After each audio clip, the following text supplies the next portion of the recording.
Okay, today we're going to talk about Hamiltonian cycles and the classic travels salesman problem. So the first thing that we're going to do is we're going to talk about what is a Hamiltonian cycle. And basically, we have to visit each vertex exactly once, and Hamiltonian path. Um, we're going to visit each vertex only once, but it doesn't need to start and end at the same vertex.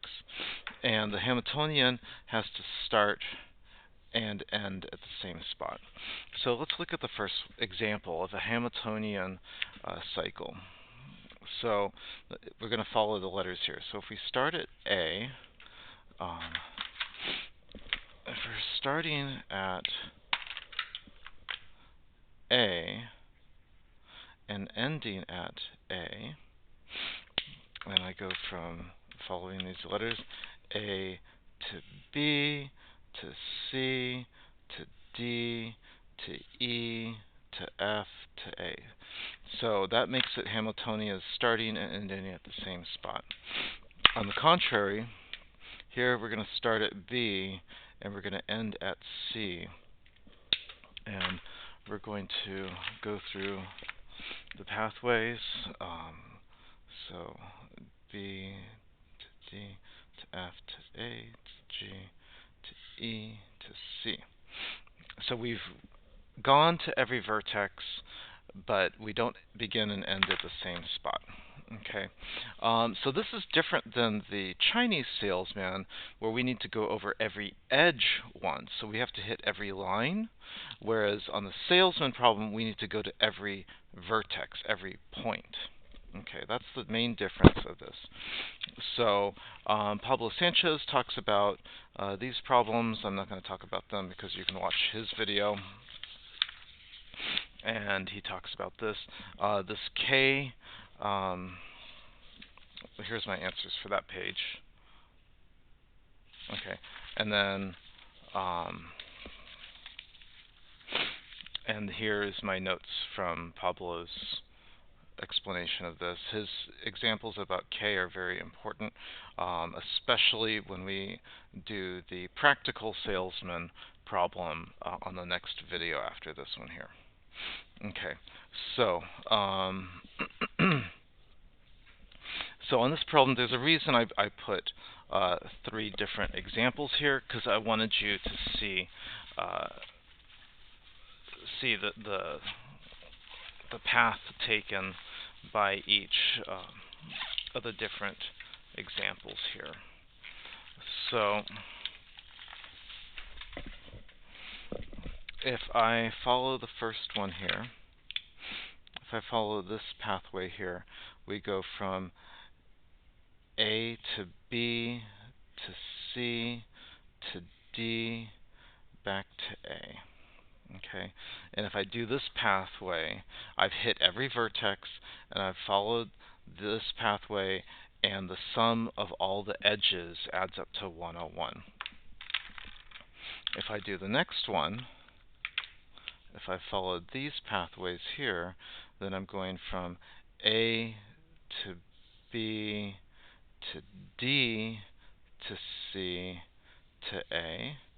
And by doing it that way, I add all of these edges and I get 107. If I do the third example, I start from A to C to B, back to D, and back to A. Okay, and if I do those pathways, then I end up with a total of 106. Okay, and we want to, our goal is to visit each town once, which we've done, and to go the shortest distance possible. So, okay, so the shortest length was 101. Okay, that was the pink one. Okay, and this over here is just the reverse trip of that other one there. Okay, and so there was 3 different examples. Now what it's saying here, this works for small graph, but when the graphs are bigger, this becomes impractical. And so then we try to figure out a lower bound and an upper bound, and I'm going to show you those examples right now. And they use the letter M here for the minimum weight in between that we're talking about. So you should read this about finding an upper bound, and Pablo Sanchez talks about this here. So when you're following his examples, make sure you start with Prague, because the traveling salesman lives in Prague and he needs to get back home after he's done his work. Okay, these are my notes from listening to Pablo explain this. And then these are my notes from the deleted Prague. He explains this very clearly. And here are my notes from deleting Budapest. And so the shortest cycle between the two is, here's my lower bound and here's my upper bound. Okay, and now the rest of the handout are the problems I am going to explain that Pablo does not have in his notes. Okay, so you have to watch his other videos. Okay, so consider the weight along here. Using the nearest neighbor algorithm, starting at point A, okay, find the Hamiltonian cycle, hence find the upper boundary for the Hamiltonian cycle. Okay, so if we're going to find the upper boundary, we're going to start with the starting with A. We're going to go pick the shortest edge. So we got 7, 8, 5, and 10. So I'm going to go from A to C because that's the shortest edge with length of 5. So so I've got AC equals 5. Okay. So then the next shortest edge from here, I can either go to 7, 9, or 8. So the shortest distance from there to there is 7. So I'm going to go from C to E, which is equal to 7. And this is the nearest neighbor algorithm. So the next one, I'm going to go from E, that's 6. I can't go to A yet. 4 is the shortest distance, so I'm going to go from here to here. And so from E to D is 4.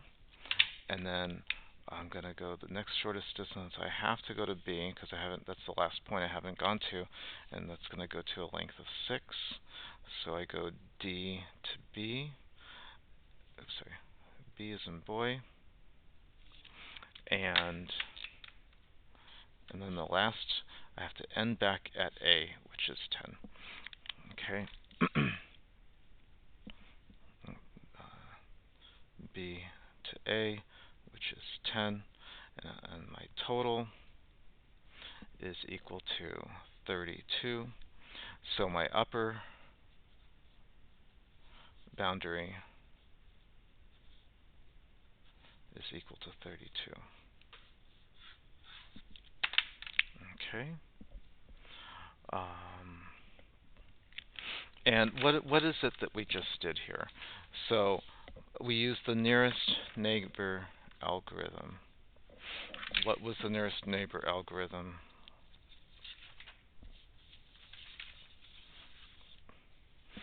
So we picked the starting vertex. We went to the closest and or lightest vertex that was not visited, and then we repeated this until all the vertices were used. And then we add the final edge to return back to the starting point. Okay, so so that's how you do the nearest neighbor algorithm. So we picked our point to start with. They told us to pick A, and then we went the shortest route that we saw from that point.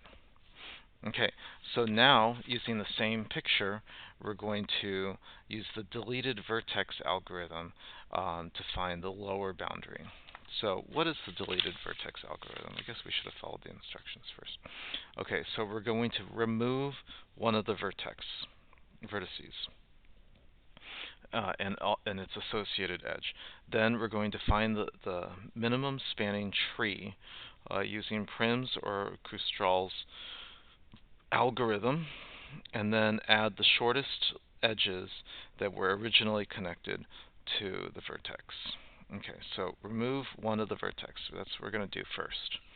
Okay, so I'm going to redraw this, and they've asked us to delete A.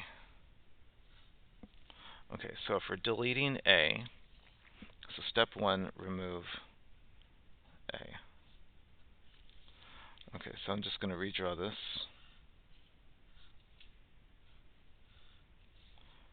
B, D, C, E. So distance from there to there is 6. There to there is 8, 9, 6. E to C is 7. E to D is 4. Okay, so using Kruskhal's algorithm,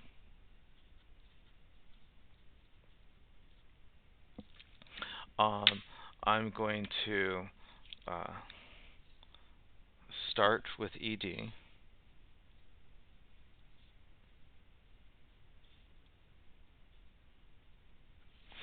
Okay, because ED is the shortest line on this whole bunch of stuff here. So we're going to start with ED.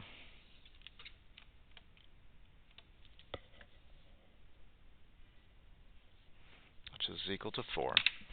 And then from there, I'm going to go follow the next shortest line. So the next shortest line is equal to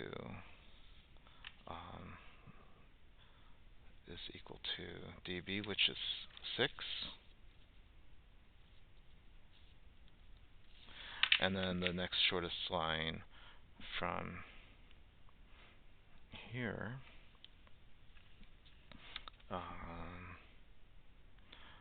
is B to E,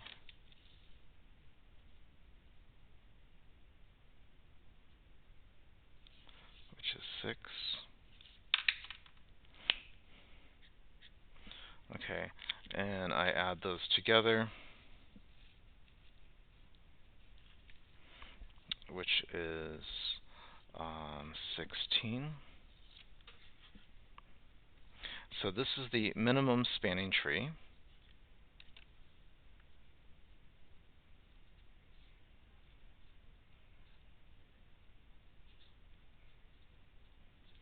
Okay, and now step 3, we're going to add the 2 shortest edges that were originally connected to the removed vertices.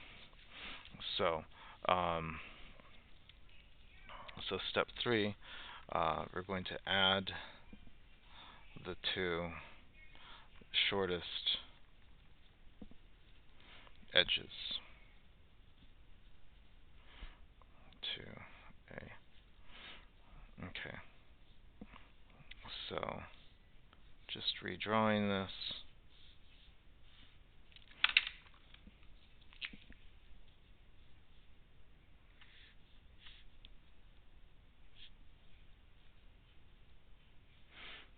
Okay. Oh, I don't think I was supposed to use this. I didn't go to C. I shouldn't have used 6. Oops. That's why they didn't do that one. Okay. So this should have been, we should have gone B, Um, we should have gone E to C. This is E to C because I didn't make it over here, did I? So that's 7. So this is actually 17. Okay.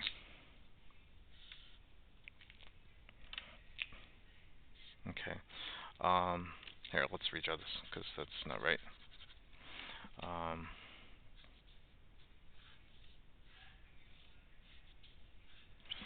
Okay.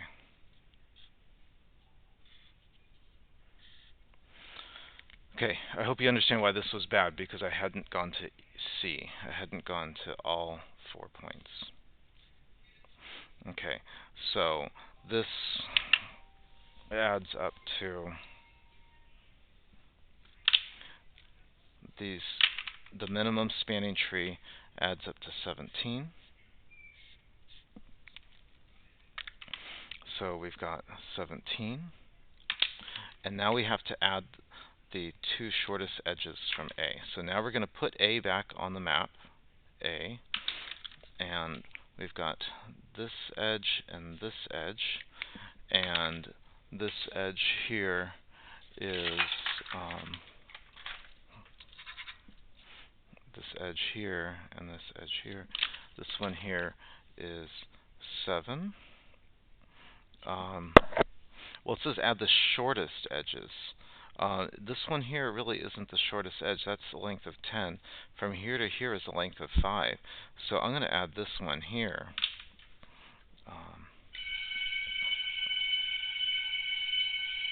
Which is a length of 5. So we're going to add 7 and 5. And because, like I said, this one was 10. That's not short. So we're going to add the 7 and 5.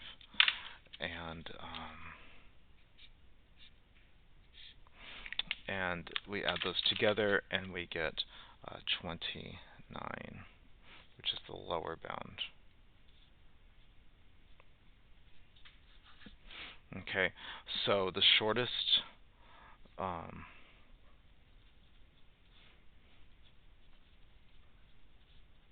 cycle is between the lower bound, which is 29, and the upper bound, which is 32.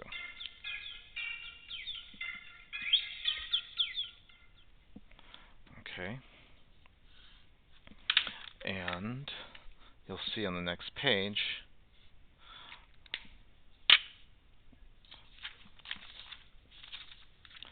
that that's what they said here, in case you didn't take careful notes. Okay. And then they said, in fact, the actual minimum weight is actually 30 if you follow this particular path, and which happens to be in between those two. Okay, so let's do the next 2 examples here. Okay, so we're going to find the upper bound. So, and we're starting with point P. Okay, so if we're starting with point P, our shortest side here, we've got 32, 65, 55. So we're going to go down to 32. We're going to do PS, which is equal to 32. And the next, from here, 84, 86, 84 is the next shortest. So we go to S to Q, which is 84. Okay. I can't do the 55 because we're starting with P. P has to be at the beginning. So I go P to S and then S to Q because 84 is shorter than 86. And then from Q, we're going to go, we can't go to 55 because we have to get to R first. So we have to go to R. So we're going to follow this only route, which is 43. So Q to R equals 43. Then we have to end back up at P, which is 65. So our to P equals 65. Add those all together, and we get 224, which is my upper boundary. Okay. That's my upper boundary. Okay, apply the deleted vertex algorithm by deleting P. Okay, so if we're going to delete P, I'm going to first redraw this here without P. So if I don't have P, then I've got S, Q, R. And we're going to try to find the minimum spanning tree.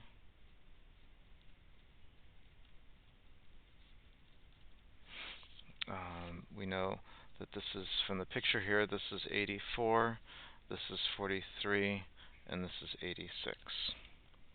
Okay, so starting with the shortest side, we're going to use QR. So Q to R is equal to 43. And then the next shortest one here, I would say, is Q to S, which is 84. And now I've hit all 3 points. Okay, it didn't matter which way I went because I needed to get to all 3 points, and it didn't matter which point I started with. Okay, so we add those together and we get 127. Okay, so the first thing we did was we drew it. Second thing we did was we did our scanning tree. The third thing we're going to do is now we're going to add the 2 shortest edges. Okay, and if we add the 2 shortest edges,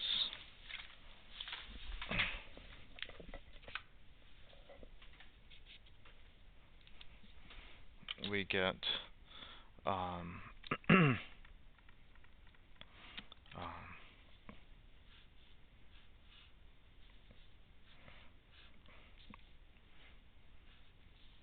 we know this one's 65, this one's 55, and this is 32. So of those, the 2 shortest edges are 32 and 55. So we have to start off with this 127.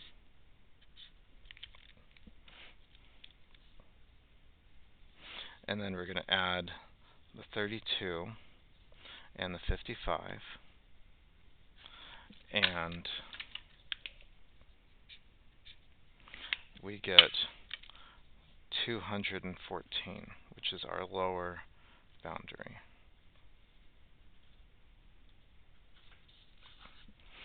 Okay, so now that we have our upper boundary and our lower boundary, it says the actual minimum weight of the Hamiltonian cycle is 216.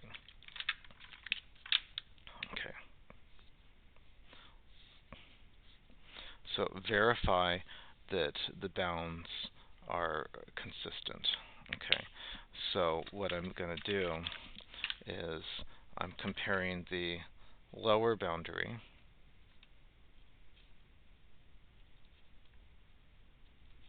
is between our minimum weight is between the lower boundary and the upper boundary. Okay, they told me the actual answer is 216, right? And here we just found the lower boundary was 214. Our upper boundary is 224. And indeed, our actual answer is between the lower boundary and the upper boundary. Find the Hamiltonian cycle that creates this minimum boundary, and it's going to be P, Q, R, S, P with a weight of 216. Okay, let's do the last problem. Okay. apply the nearest neighbor algorithm, starting at vertex C. Okay, so we're starting at vertex C, right there. So the shortest path from C, we got 7, 8, 13, and 9. So I'm going to take the shortest route, which is C to B, which is equal to 7. Then the shortest route from B is 7, 9, 12. So 7 is the shortest route from there. So we go from B to A, which is 7. And then from here, well, we can't go back to C yet. So this way is 11, this way is 12. So 11 is the shortest route from here. So we're going to go A to D, which is 11. And the only point left is E, so we have to go to E. So we go D to E, which gives us 10. And we have to end our trip back at C. I'm going to put arrows in the directions we just went. Okay. So our last trip is from E back to C, which is 13. So we add all those together, and we get 48 is our upper boundary. Okay.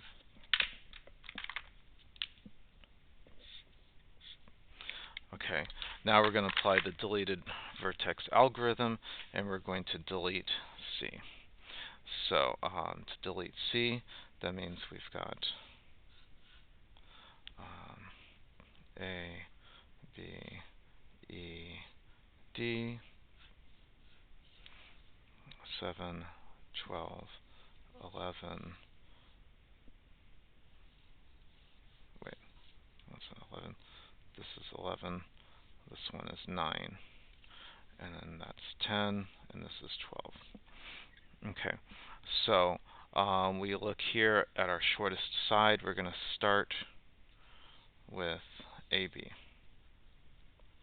Okay, so AB equals 7 because it's my shortest side. Okay, now we're making our spanning tree. The next shortest side we see here is 9, so we're going to do BE, which is 9.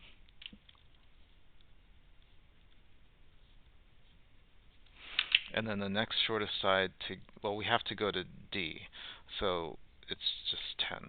10 is the shortest direction. So E to D equals 10. Okay, add those together, we get 26. And so the third thing we need to do is add the two shortest sides from C. So we're going to add C back.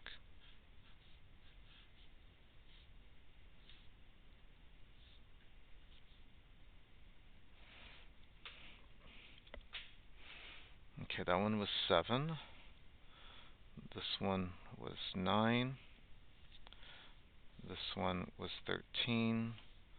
This one was 8.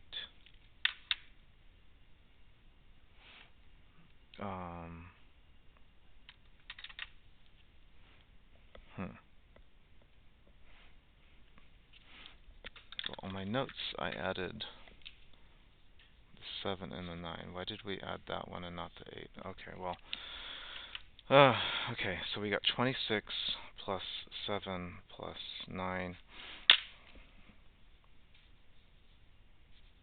Why did I not add the 8? I don't know.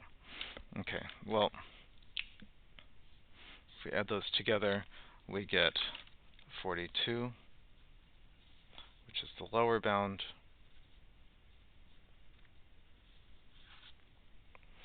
And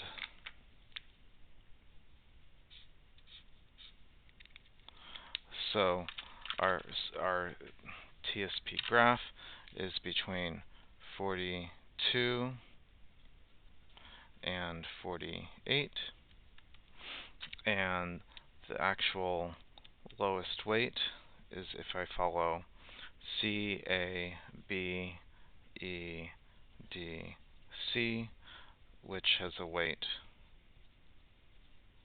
of 43.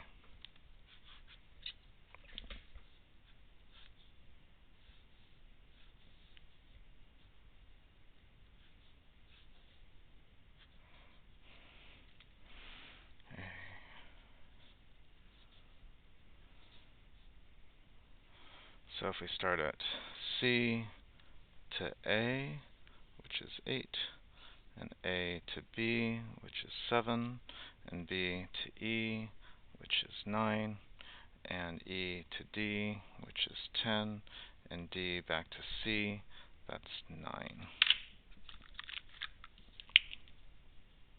C, A, B, E, D, and 9. I hope this helps.